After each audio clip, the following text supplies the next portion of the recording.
Baik, terima kasih saudara.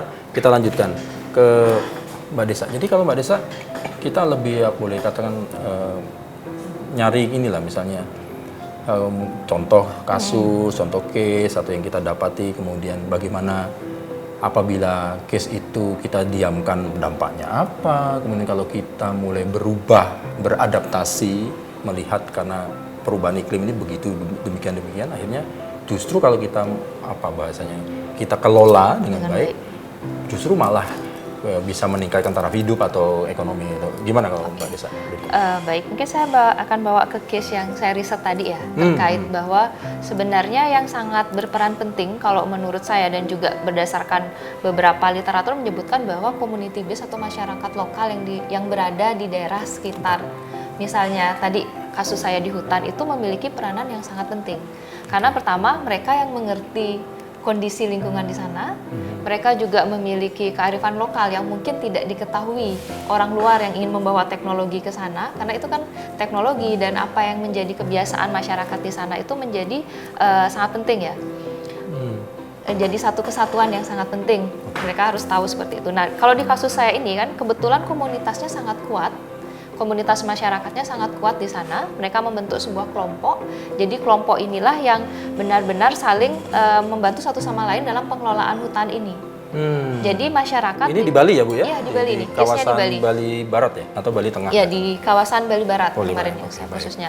Nah ini bisa dijadikan suatu percontohan menurut saya untuk pengelolaan hutan di kawasan-kawasan lain yang khususnya memiliki zona topografi atau maksudnya kondisi lingkungan yang hampir sama dengan kondisi di Bali Barat ini. Kalau saya lihat di sana masyarakatnya dalam pemanfaatannya sangat ini ya, satu sama lain itu saling mengingatkan. Misalnya ada satu yang melakukan kesalahan terhadap pengelolaan hutan sesuai dengan kesepakatan dari misalnya KPH-nya dan lain sebagainya, mereka sangat mengikuti pola yang diminta oleh KPH tersebut. Oke, saya tarik dulu Bu Desa. Jadi kan ini sudah karena ada akibat akhirnya kan membuat sebuah keputusan itu tadi. Behind sebelumnya tuh apa yang terjadi di sana? Kalau sebelumnya kondisinya apa sih, tanahnya gimana, artinya apa? Akhirnya karena mungkin salah satunya faktor perubahan iklim, mungkin debit air berkurang atau malah debit air bertambah atau segala, akhirnya kita harus membuat inilah begini-begini sistemnya. Nah ininya apa? Oke, sebelumnya sempat terjadi kasus seperti longsor dan banjir yang sebenarnya tidak serta-merta bahwa itu adalah penyebabnya dari misalnya kan kadang dikatakan karena masyarakat beraktivitas dan lain sebagainya, tapi ini sebenarnya karena kondisi topografinya juga. Kondisi topografi kan sangat mempengaruhi ya. Betul. Tidak serta-merta kita bisa mengabaikan hal ini. Ini faktor kunci sebenarnya.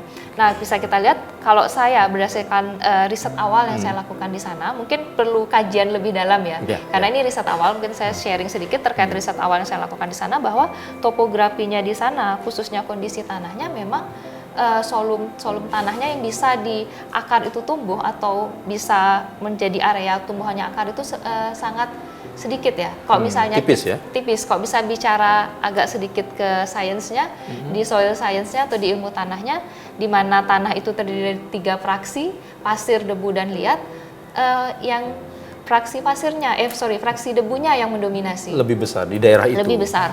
Padahal untuk bisa mengikat air dengan kuat atau water holding capacity-nya yang kuat, kita perlu lapisan liatnya juga yang cukup. Harus kuat. Yang harus banyak kuat juga, ya, yang lebih cukup. banyak. Ya, proporsinya seimbang lah. Karena proporsi debunya yang sangat tinggi, tentunya ya kemampuan dia untuk menyerap airnya juga akan menjadi rendah. Iya.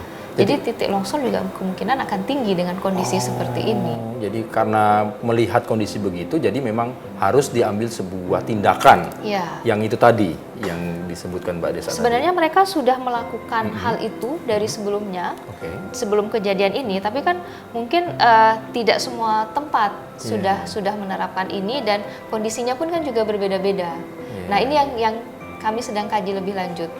Kalau ini di satu tempat ini sudah berhasil, nanti kan akan bisa diterapkan di tempat-tempat yang lainnya. Sedikit pengetahuan, memang ke kontur tanah di Bali itu memang karena bentukannya dari vulkanologi, jadi lebih banyak bentuknya debu gitu ya daripada tanah liatnya. Jadi memang tipis sekali. Beda kalau kita bicara daerah lain mungkin di Sulawesi atau di Jawa yang tanah liatnya dan debu dan pasirnya itu berimbang. Gitu. Baik, saya geser ke Mbak Ratna dulu. Mbak Ratna, Nah, sama pertanyaannya. Kemudian poin apa yang bisa kita ambil dari apa ya perubahan iklim ini kepada tadi kesetaraan gender, kemudian kepada daya tahan komunitas kecil keluarga gitu kan? Seperti apa, Mbak Ratna? Kalau saya melihat utamanya untuk perempuan itu sama juga saya mengambil juga community base gitu. Jadi apa sih sebenarnya masyarakat lokal utamanya perempuan itu yang bisa lakukan gitu. Nah kalau di Bali sendiri ada komunitas perempuan PKK yang sudah mulai melek dengan yang namanya isu lingkungan, yaitu dia mengolah sampahnya sendiri. Membuat komunitas yang sangat memperhatikan bahwa lingkungan kita sedang tidak baik-baik saja. Nah, kalau di daerah lain di luar Bali juga ada community base di mana itu sekelompok perempuan penjaga hutan. Nah, itu isinya perempuan semua, yang dimana dia itu benar-benar concern terhadap masalah hutan. Dia melakukan reboisasi dan berbagai macam lagi kegiatan-kegiatan menjaga lingkungan. Kalau di segi perikanan juga itu banyak. Jadi bagaimana menciptakan kelompok perempuan itu yang sustainable fisheries atau perikanan yang berkelanjutan gitu. Jadi dia mencari cara, kelompok perempuan ini mencari cara bagaimana menangkap ikan yang jumlahnya tidak berlebihan untuk dijual dan juga masih menyisakan di alam. Tidak ada gitu. eksploitasi Tidak berlebihan. eksploitasi, tidak over fisheries gitu. Nah, dia punya cara untuk mencatatnya dan itu perempuan isinya, kelompok nelayan Itu perempuan. sangat memungkinkan diadopsi untuk kita lakukan di Bali. Sangat mungkin. Karena kita perikanan iya, Perikanan kita hutan semua ada. dia ada, Iya. gitu kan, pertanian ada, gitu ya. Iya, kita kaya sekali, kita hampir semua punya. Oke. Nah, Dari kalau segi kelautan. kalau bicara kerentanan dari keluarga, kerentanan dari apa family komunitas kecil itu seperti apa, Bu? Kalau ini tidak kita garap dengan baik gitu loh. Iya. Sekali lagi, sebenarnya pemberdayaan dari perempuan itu.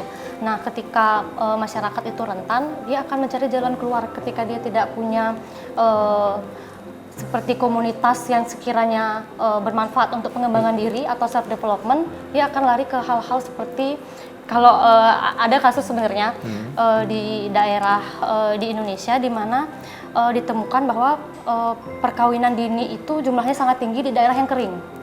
Oh. Karena kurangnya sumber daya alamnya itu yang sangat rendah sekali, sumber daya tidak ditemukan, susah mau bertani susah, laut juga tidak ada. Jadi dia mau mencari taraf Sehingga hidupnya nggak taraf ada hidupnya gitu. perempuan ini mau dibawa kemana? Akhirnya solusinya aku Iya. kawin aja. Menikah saja Mohon maaf gitu. sekali, tapi Gitu ya? itu ada datanya. Oh, memang begitu. Oh iya ya, masuk akal Ada logika. datanya bahwa Make sense. banyak perkawinan dini itu terjadi di daerah-daerah yang kering, Kering. yang sumber daya alamnya sedikit. Oke. Gitu. Kalau laki-laki mungkin diharapkan bekerja. Nah, perempuannya ini sekolah juga tidak merata ya, kita nggak bisa bohong kalau pendidikan memang belum merata ke semua. Kalau kendati pun kesempatannya terbuka bagi perempuan dan laki-laki. Nah, pemerataannya itu yang belum gitu. Maka itu ketika pendidikan juga perempuannya tidak mengenyam pendidikan, maka jalan keluarnya kadang-kadang ke perkawinan. Oke. Ya itu ada datanya Baik, di luar Bali. di luar Bali. Kalau potensi itu ada di Bali kah? Nah, Kan ada juga kita kan daerah-daerah yang memang Yang rawan, kekeringan karena memang apa? Struktur topologinya memang demikian di dekat gunung daerah sana itu kan luar biasa itu. Karangasem atau sana itu kan keringannya di bulan-bulan tertentu ya. Ya memang karena kondisinya ditambah lagi diperparah. nah, nambah lagi karena perubahan iklim ini. Gimana Mbak Ratna? Beberapa daerah yang perlu perhatian itu memang Ada, perlu diperhatikan, tapi untuk penelitian ke lapangannya kita belum lakukan. Oke. Sebenarnya untuk memastikan bahwa apakah data serupa itu di Bali ditemukankah, apakah ada atau tidak, itu belum kita lakukan penelitian. Namun tentu saja penelitian yang terpilah gender seperti itu tadi yang mengangkat isu-isu tentang perempuan dan gender kaitannya dengan perubahan iklim belum banyak dilakukan penelitiannya. Dan itu sebenarnya menjadi perhatian juga. Iya, iya. Jadi memang bisa jadi dari riset-riset yang di tempat lain ini menjadi bekal kita lah kalau kita akan melakukan riset juga untuk khususnya untuk di Bali ya, kayak dengan karakter mungkin yang mirip-mirip gitu ya. Ya. Tapi sekarang ini belum kan ya, baru mau akan gitu. Akan. Oke. Kalau Mbak Desa, apalagi Mbak? Tadi pertanian, kalau tentang kesehatan bagaimana? Kalau kebetulan kami ada klaster public health dan zoonotic, Oh. ya. Dan ini perubahan iklim sangat berdampak dengan berkembangnya mutasi virus, mutasi Betul. penyakit-penyakit lainnya. Dari pusat studi ini juga sedang mengadakan riset ya, baru riset awal juga terkait survei-survei terkait perkembangan dari beberapa virus. Seperti virus dari kelelawar ataupun virus yang ada pada babi dan sebagainya yang juga disebabkan dari perubahan iklim ini. Mungkin belum bisa saya share lebih Oke. lanjut karena sedang proses riset Penelitian. potensinya. Cuman potensi risetnya ini memang akan sangat bisa memberikan masukan baik nanti untuk pemegang kebijakan dan juga sebagai rekomendasi untuk mitigasi di bidang kesehatan seperti itu. Iya. Waduh, ini menarik. Jadi memang ternyata banyak ini ya.